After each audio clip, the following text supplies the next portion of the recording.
আউযু বিল্লাহি মিনাশ শাইতানির রাজীম। বিসমিল্লাহির রহমানির রহিম।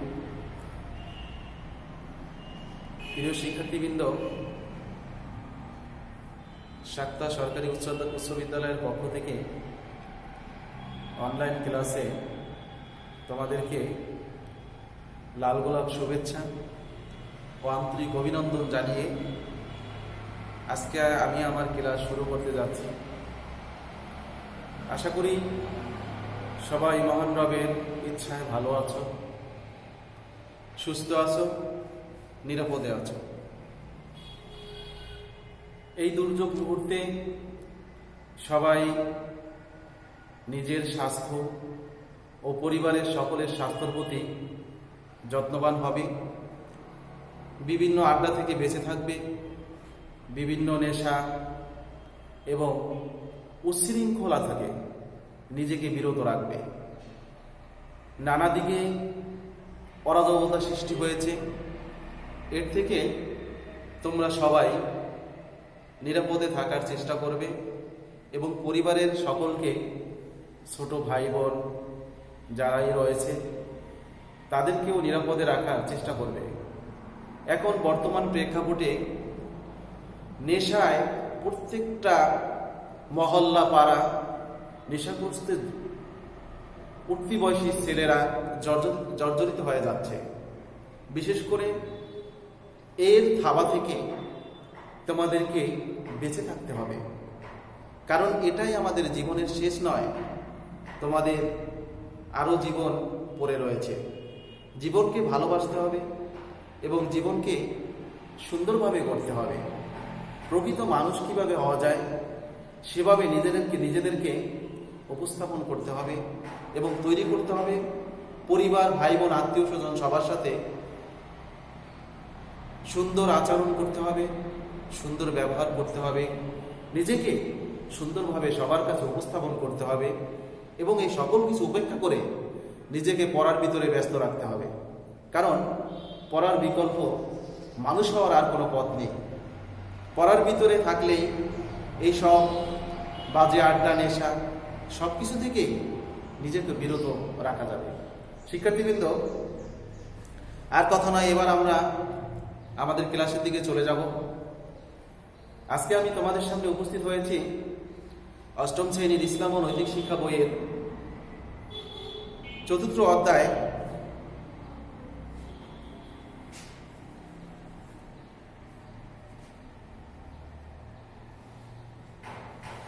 পার্ট ৩ থেকে আলোচনা করব। আর পার্ট ৩-এ রয়েছে আলেকর, যার অর্থ হচ্ছে ভ্রাতৃত্ব। এটা আরবি শব্দ, এর আবিধানিক অর্থ হচ্ছে ভ্রাতৃত্ব। পরস্পরের মধ্যে হৃদ্যতা, আন্তরিকতার সম্পর্ককে ভ্রাতৃত্ব বলে।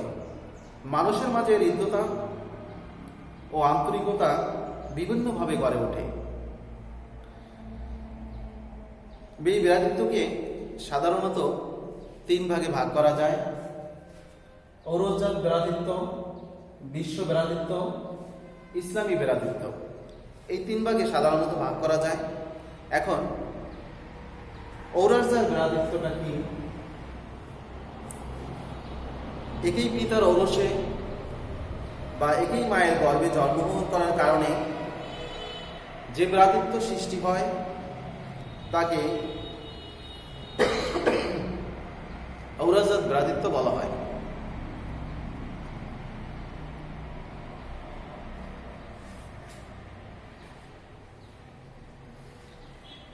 বিশ্ব ভ্রাতৃত্ব পৃথিবীর সকল মানুষের আদি পিতা হযরত আদম আলাইহিস সালাম এবং আদিমাতা হযরত হাওয়া আলাইহিস সালাম।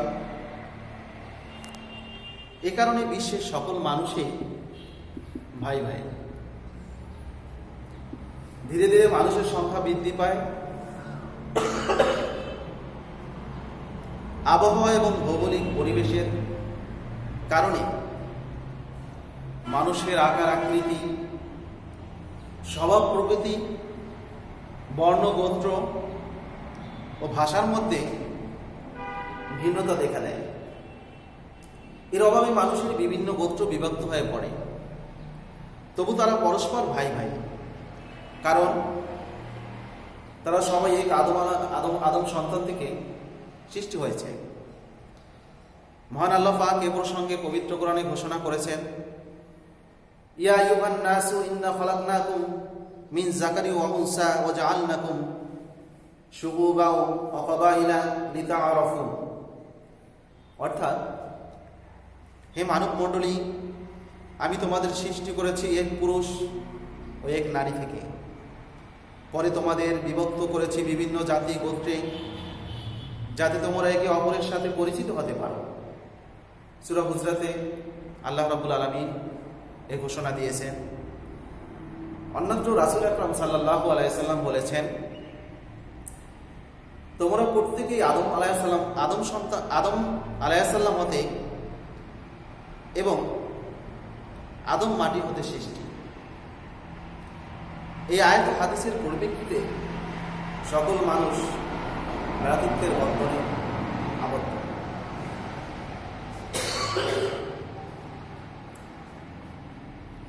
বিশ্বের সমস্ত মুসলমানই ভাই ভাই। এক মুসলমানের অঙ্গে যদি ব্যথা অনুভূত হয়, তাহলে বুঝতে হবে অপর মুসলমানের অঙ্গেও ব্যথা শুরু হয়েছে। ইসলামের প্রতি যদি কোনো জায়গায় বিরূপ মন্তব্য হয়, তাহলে সকলকে বুঝতে হবে যে সমস্ত জায়গায় বিরূপ মন্তব্য হয়েছে। এটাকেই বলা হয় কুল্লু মুসলিম একমত।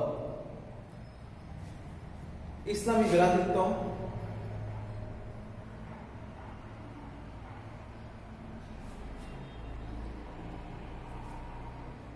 আল্লাহ রাব্বুল আলামিন পবিত্র কোরআনে ঘোষণা করেছেন, ইন্নাদ দীনা ইনদাল্লাহিল ইসলাম। ইসলামই হচ্ছে আল্লাহর নিকট একমাত্র মনোনীত ধর্ম। বলা হচ্ছে Islam is the complete code of life, অর্থাৎ ইসলাম এই মানব জীবনের একটি পূর্ণাঙ্গ জীবন বিধান। ইসলামের মূল বাণী আল্লাহ ছাড়া কোনো মাবুদ নেই। হযরত মুহাম্মদ সাল্লাল্লাহু আলাইহি সাল্লাম আল্লাহর প্রেরিত রাসূল ও বান্দা। এ কথা মনে প্রাণে স্বীকার করা হচ্ছে ইসলামী ভ্রাতৃত্ব। যারা এই কালিমায় বিশ্বাসী, তারা যে কোনো বর্ণ, যে কোনো গোত্র, ভাষা ও অঞ্চলের অধিকারী হোক না কেন, তারা ইসলামী ভ্রাতৃত্বের বন্ধনে আবদ্ধ। আল্লাহ তাআলা বলেন, ইন্নামাল মুমিনুনা ইখওয়াতুন, অর্থাৎ নিশ্চয়ই মুমিনগণ ভাই ভাই। আল্লাহ রাসূল সাল্লাল্লাহু আলাইহি ওয়াসাল্লাম হাদিসে ঘোষণা করেছেন, আল মুসলিমু আকুল মুসলিম, অর্থাৎ মুসলমান মুসলমানের ভাই। ইসলামী ভ্রাতৃত্বের তাৎপর্য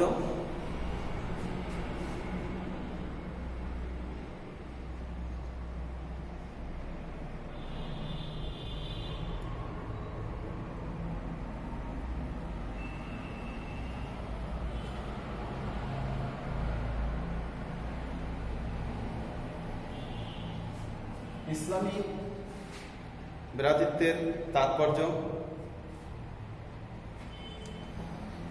ইসলামের দৃষ্টিতে সকল মানুষ সমান। উঁচু নিচু বর্ণগোত্র ইসলামের দৃষ্টিতে কোনো ভাগ করার সুযোগ নেই। সকল মানুষে, সকল মুমিনে, সকল মুসলমানে সমান।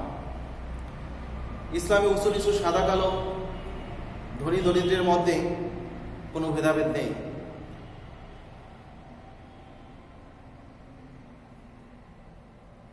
আল্লাহ রাসূলের প্রতি বিশ্বাস স্থাপন করার পর বিশ্বের সকল মুসলমান পরস্পরে ভাই। একেই দিন সূত্রে আবদ্ধ।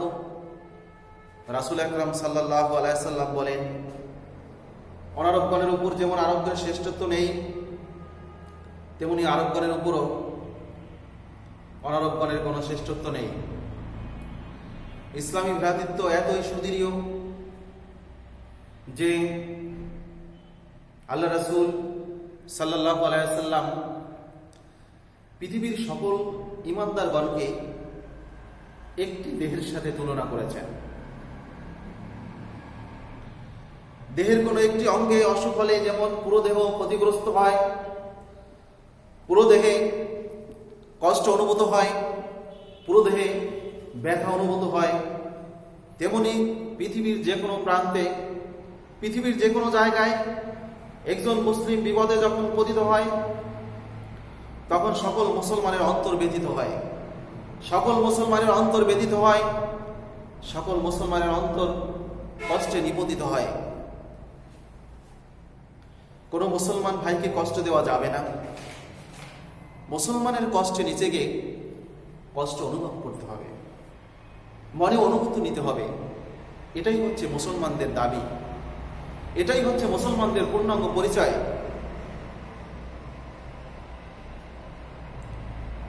এমনকি যদি কখনো পরস্পরের মধ্যে কোনো কলহ সৃষ্টি হয়, তখন অপর মুসলমান ভাইয়ের তা মিটিয়ে দিয়ে শান্তি প্রতিষ্ঠা করা উচিত, মীমাংসা প্রতিষ্ঠা করা উচিত, ধৈর্যের সাথে মোকাবেলা করে তাদের সম্প্রীতি স্থাপন করা উচিত। এটাই হচ্ছে মুসলমানদের দাবি, এটাই হচ্ছে মুসলমানদের পূর্ণাঙ্গ পরিচয়। কোনো মুসলমান নিজের জন্য যা পছন্দ করে, অপরের জন্য তা পছন্দ করা উচিত।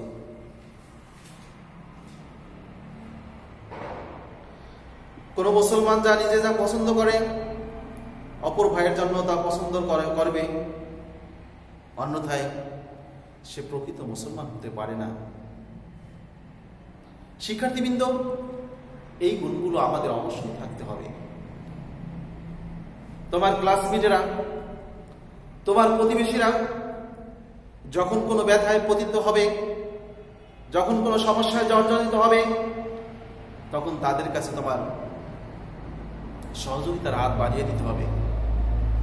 যতটুকু সম্ভব সেভাবে সহযোগিতা সাহায্য করতে হবে।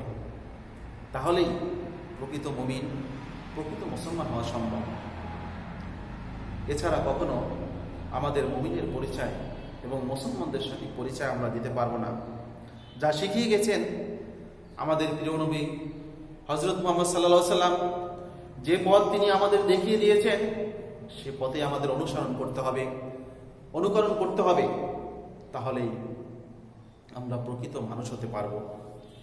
প্রিয় নবী সাল্লাল্লাহু আলাইহি সাল্লাম বলেন, মুমিনগণ পরস্পর মিলে একটি ইমারত স্বরূপ, এর এক অংশ অপর অংশকে মজবুত করে রাখো। অর্থাৎ একটি বিল্ডিং এর একটি অংশ যদি বসে পড়ে যায়, তাহলে বিল্ডিংটি যেমন অকেজো হয়ে যায়। কোনো মুমিন যদি ব্যথিত হয়, অপর মুমিন যদি সেটা দেখে হাসি তামাশা করে, মুসলমান যদি হাসি তামাশা করে, তাহলে সে তার মুসলমানিত্ব ভাবে নষ্ট হয়ে যায়।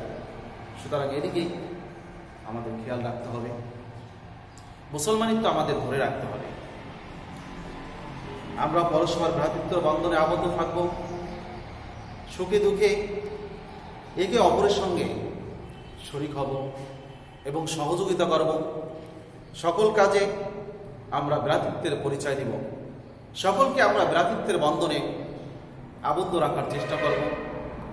এই কথাগুলো শিখিয়ে গেছেন আমাদের প্রিয় নবী সাল্লাল্লাহু আলাইহি সাল্লাম। তার দেখানো পথ, তার দেখানো মত, ইনিই আমাদের জীবনযাপন করতে হবে, ইনিই আমাদের বেঁচে থাকতে হবে। পরিবেশ পরিস্থিতির সকল কিছুই আমাদের মোকাবেলা করতে হবে। শিক্ষার্থীবৃন্দ, এ কথাগুলো মনে প্রাণে ধারণ করে এ অনুযায়ী তোমাদের জীবন পরিচালনা করার জন্য চেষ্টা করবে, এই আশাবাদ ব্যক্ত করে আজকে আমি ক্লাস শেষ করছি। সবাই ভালো থাকো, সুস্থ থাকো। আল্লাহ হাফেজ।